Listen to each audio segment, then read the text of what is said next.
Un ingrédient est aujourd'hui au cœur d'un immense scandale sanitaire. Tu le consommes peut-être chaque jour. Dans ton soda light, ton yaourt 0%, tes bonbons, ou même dans certains médicaments. Et pourtant, personne ne t'en parle. Il est présent dans des milliers de produits, validés par les autorités, cachés derrière des promesses de 0 calories, sans sucre, bon pour la ligne. Mais cet ingrédient pourrait bien être un poison silencieux. Un ingrédient que des organismes comme la Ligue contre le cancer, Yuka et Foodwatch veulent faire interdire en Europe. Pourquoi? Parce que l'aspartame est aujourd'hui dans le viseur de l'OMS. Oui, l'Organisation mondiale de la santé elle-même. Et ce n'est pas une théorie du complot, c'est un problème bien réel et très grave. Un problème de santé publique à l'échelle mondiale.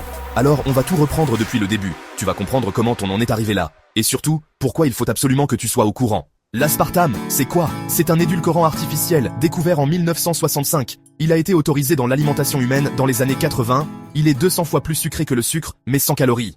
L'idée était séduisante, continuer à consommer du sucré, sans grossir, sans risque pour la santé. Sauf que cette idée est une illusion. L'aspartame est partout, Coca Light, Pepsi Max, Ice Tea Zero, Red Bull sans sucre, yaourt 0%, compotes allégées, chewing-gum sans sucre, sirop pour enfants.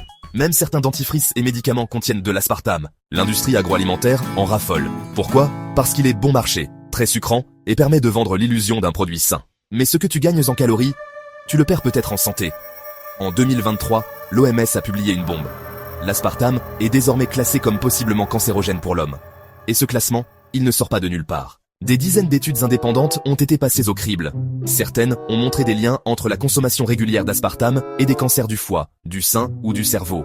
D'autres évoquent un risque accru de troubles neurologiques, migraines, troubles de la mémoire, voire dépression. Et ce n'est pas tout.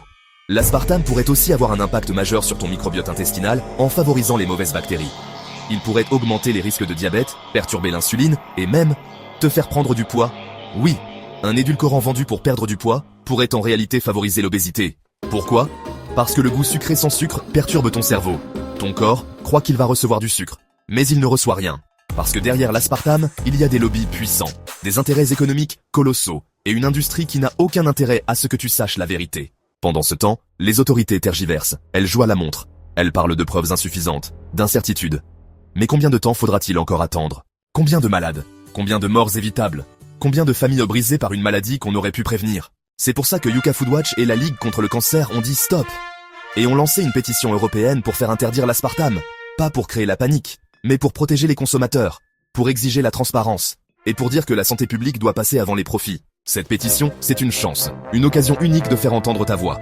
Car au-dessus de 1 million de signatures, la Commission européenne est obligée de réagir. Mais si on ne fait rien, rien ne changera. Tu as le choix.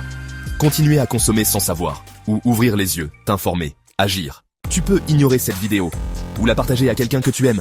Tu peux fermer cette page, ou tu peux signer la pétition et dire stop à l'aspartame. Le choix t'appartient. Mais rappelle-toi d'une chose. Ce que tu consommes chaque jour peut protéger ta santé, ou la détruire en silence.